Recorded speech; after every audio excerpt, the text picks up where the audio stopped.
Bom dia, meus amores. Hoje é quarta-feira. Hoje nós temos aula de história e aula de português. E hoje na nossa aula de história, nós vamos trabalhar o nosso livro grosso nas páginas, 70 e 71. Vocês viram, né, que nós estamos trabalhando, né, as invenções que nós tivemos aí, né? Falamos um pouquinho, né, sobre o comércio. Falamos as invenções do nosso dia a dia, né? O óculos, os meios de transporte. E hoje nós vamos falar sobre a invenção imprensa, que foi uma importantíssima invenção que nós tivemos aí, né? Aí eu vou perguntar um negócio pra vocês. Vocês sabem qual foi o primeiro livro publicado no mundo? Você sabe me dizer qual foi o primeiro livro? Aqui vocês têm o livro de vocês de atividades, né? O caderninho de atividade do livro. Nós temos o livro aqui de matemática. Vocês sabem dizer pra tia qual foi o primeiro livro que foi publicado, assim, em papel impresso, em papel, assim, impresso para as pessoas lerem? Qual foi o primeiro livro do mundo? O primeiro livro, gente, foi publicado no mundo foi a Bíblia. Ela foi publicada no século XV. A Bíblia, né, que vocês têm em casa aí, que fala sobre a história de Deus, né, a história do mundo, a criação do mundo, foi o primeiro livro publicado. E foi a Bíblia de Gutenberg, tá? Eu vou falar um pouquinho pra vocês aqui sobre a imprensa, tá? No final da Idade Média, os copistas são as pessoas que copiam, tá, gente? Estão atolados de trabalho. As oficinas se multiplicam na cidade. O problema, então, é como produzir mais textos e produzi-los a um preço mais baixo. Por quê? Vocês vão ver aí que, mais pra frente, que lá no passado não tinha as cópias que eram feitas assim em papel, não. Vocês vão ver aonde é que as pessoas faziam cópias. Que era uma coisa que saía muito mais caro e dava muito mais trabalho para fazer.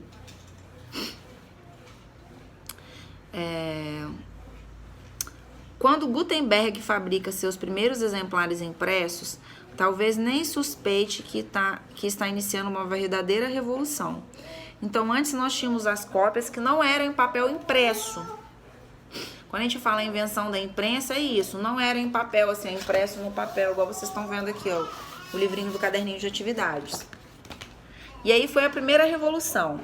Ele utiliza procedimentos que já existem. A prensa em parafuso, os caracteres móveis inventados pelos chineses no século XI e o papel, outra invenção chinesa, mas coloca tudo isso a serviço do livro. Então, vamos observar. Você consegue imaginar como seria aprender a ler, a escrever se não existissem os livros? Vocês conseguem imaginar como que vocês iam aprender a ler se não tivessem os livros? Provavelmente seria bem mais difícil, não é? Se não tivesse o livro para poder vocês estarem ali exercitando, treinando, lendo. Pois é.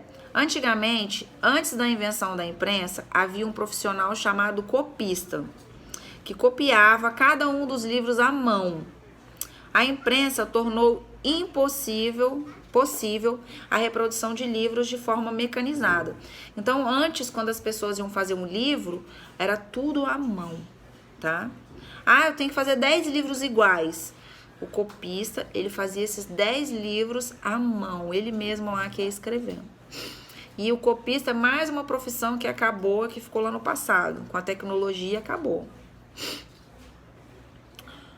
Antes dos livros impressos existirem, havia outros materiais para leitura e escrita. Então, antes de existir isso aqui, por exemplo, lá na fábrica que fez esse livro aqui, eles fizeram milhares de uma vez só. Tem a máquina lá, né? A máquina imprimindo 30 folhas igual essa daqui. Um processo muito mais rápido. E não precisaria de um copista. Por exemplo, tia Marcele desenhando, tá vendo? Escrevendo 30 folhas uma por uma. Eles fazem tudo de uma vez. Então, esse aí que foi a invenção da imprensa, o papel impresso, tá? Tornou muito mais fácil, muito mais rápido para as pessoas. Então, as placas de argila dos sumérios, os povos lá, os sumérios, eles pegavam uma placa de argila e, aqui eles faziam, o impresso deles, estão vendo, com a placa de argila. Argila é barro, tá? Aqui tem uma historiazinha deles aí, por base do desenho, vocês lembram, né? Que antes de existir a escrita, as letras, as pessoas se comunicavam por base de desenhos, temos aqui. Depois, Os papiros do Egito. Detalhe do papiro do escriba Nequebeque de cerca de 1400 a 1350 a.C., ó. Que é o que eles escreviam lá na pedra, né? Na parede, lá na rocha, ó. Vocês estão vendo aqui, ó.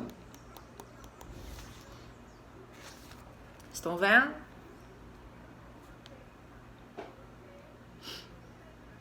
Muito bom, né?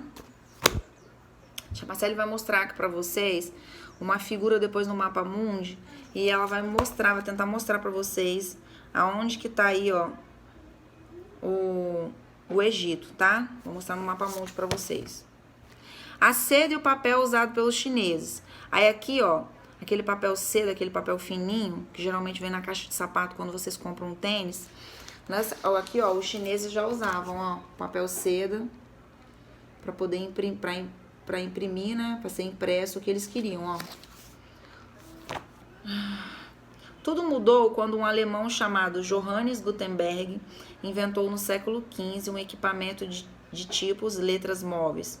Essa invenção ficou conhecida como imprensa ou prensa móvel e provocou uma grande transformação no universo da escrita e da leitura. Então, ó, tudo mudou quando um alemão chamado Johannes Gutenberg inventou no século XV um equipamento de tipos letras móveis. Essa invenção ficou conhecida como imprensa ou prensa móvel e provocou uma grande transformação no universo da escrita e da leitura. Com ela, tornou-se possível reproduzir letras, palavras e livros inteiros. O primeiro livro impresso de Gutenberg foi uma versão da Bíblia, que ficou conhecida como Bíblia de Gutenberg. Sua impressão começou em cerca de 1450 e calcula-se que ele tenha concluído em 1455. Ele demorou 5 anos para fazer. Ó, tá vendo? Isso aqui foi a primeira vez que ele fez. Ó, era uma placa móvel que tinha as letras, ó, tipo um carimbo. E ele ia fazendo impresso, ó. Estão vendo? E ele ia colocando essas letrinhas lá, letra por letra, ó. A imprensa de Gutenberg permitiu a reprodução de livros em grande quantidade. Partia-se de um molde feito com os tipos de móveis e depois era só reproduzir as cópias desejadas, de acordo com o estoque de tinta. Então, por exemplo, eles queriam escrever assim, João é bonito. Ele botava todas as letrinhas lá, uma do lado da outra, jogava a tinta e ia carimbando isso lá num monte de folha. Depois tinha que escrever outra coisa. Por isso que ele demorou 5 anos. Hoje em dia a gente vai só teclando, né? Muito bom. Então, pessoal, olha só. Vocês viram aí que antigamente não tinha um papel, né? Eles usavam a argila, né? Eles usavam a pedra, né? Ou uma folha de papel seda, ou um papel sulfite, para poder, né, fazer os seus livros, né? Hoje em dia as pessoas utilizam o papel, né?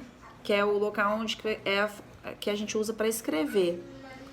E esse papel, ele é feito a partir do material que se chama celulose. A celulose a gente retira das árvores, tá? Como a árvore do eucalipto, né? Só que, ou seja, pra gente ter aqui essa folha aqui do livro, pra tia Marcele ter essa folha do caderno aqui, temos que derrubar uma árvore para poder ter esse material para fazer esse papel. Então as pessoas têm que ter consciência, né, de não desperdiçar a folha do papel, de ter a reciclagem, né, dessas folhas de papel. Tem muitas, por exemplo, a Vale.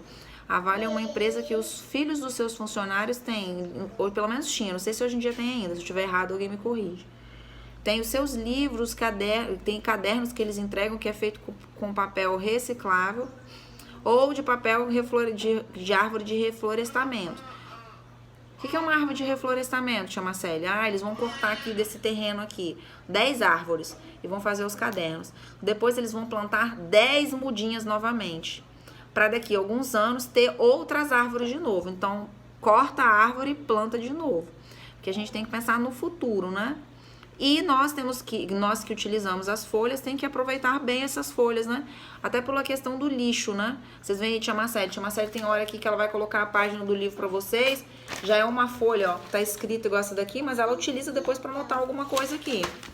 Faz folha de rascunho. Então a gente tem que usar as folhas do nosso caderno, do nosso livro também, de forma consciente, tá? Eu vou botar aqui na tela pra vocês Hoje em dia, como é que são feitos os impressos, né? Vocês viram aí que antigamente, né, era feito na argila, no papel seda, no papel sulfite. Tinha lá na pedra também, né? Na rocha. E vocês vão ver hoje, eu vou mostrar pra vocês aí como que é os nossos impressos hoje, né? Nós temos aí, ó, o jornal. Tia Marcele pegou até 2 jornais. Um de alguns anos atrás e um atual agora. Nós temos os livros. Tia Marcele, vou colocar aí pra vocês verem. Temos as revistas. Então, meus amores, olha só, depois que nós vimos isso aí tudo, né, sobre a impressa, como que era feito antigamente, vocês viram a diferença de como tá o nosso material impresso hoje em dia, né, a evolução que ele sofreu, né, e de quanto ele é necessário na nossa vida, né, como facilita a nossa vida. Tia Marcele quer apresentar para vocês um palíndromo. Quem sabe o que é um palíndromo? Palíndromo, pessoal, é uma frase ou uma palavra que a gente consegue ler do lado direito para o lado esquerdo ou do lado esquerdo para o lado direito. Vai ter a mesma leitura. Por exemplo, vou mostrar para vocês a minha primeira frase de um palíndromo, ó. Vou ler para vocês, ó. A grama é amarga. Vocês estão vendo, ó? A grama é amarga. Ó, li ela do lado direito para o lado esquerdo. Agora eu vou ler do lado esquerdo pro lado direito. Ó, a grama é amarga. Estão vendo? Consigo ler dos dois lados da mesma forma. Depois aqui, ó. Otto come mocotó. Depois de novo. Otto come mocotó. Viram? E o último agora, ó. Orar é raro. Agora, da esquerda para a direita. Orar é raro. Então, vocês viram, meus amores? Isso é um palíndromo. Usei, ó, um papelzinho. Fiz uma cópia aqui, foi uma copista, né? Mas poderia ser impresso. E aí eu mostrei pra vocês. Palíndromo é uma frase ou uma palavra que a gente consegue ler tanto do lado direito pro lado esquerdo, como do lado esquerdo pro lado direito, tá? Vou explicar pra vocês agora o dever de casa. É o caderno de atividades, nas páginas, ó, 28 e 29. Ó, vai ter aqui um textinho, vocês vão fazer aqui uma interpretação de texto sobre esse texto. E depois o número 5 tá assim, ó. Chico e seu avô precisam comprar pão, remédios e óculos. Com o lápis, trace um caminho para que eles passem pelos lugares que poderão encontrar esse produto. Então, ó, vocês vão fazer um caminho aqui, mas ele tem que passar nesses locais aqui, ó. Comprar pão, remédio e óculos, tá? Então fica a critério de vocês aí, vocês vão fazer um caminhozinho aí levando nesses locais. Por hoje, meus amores, é só. Beijo, beijo, beijo e até amanhã.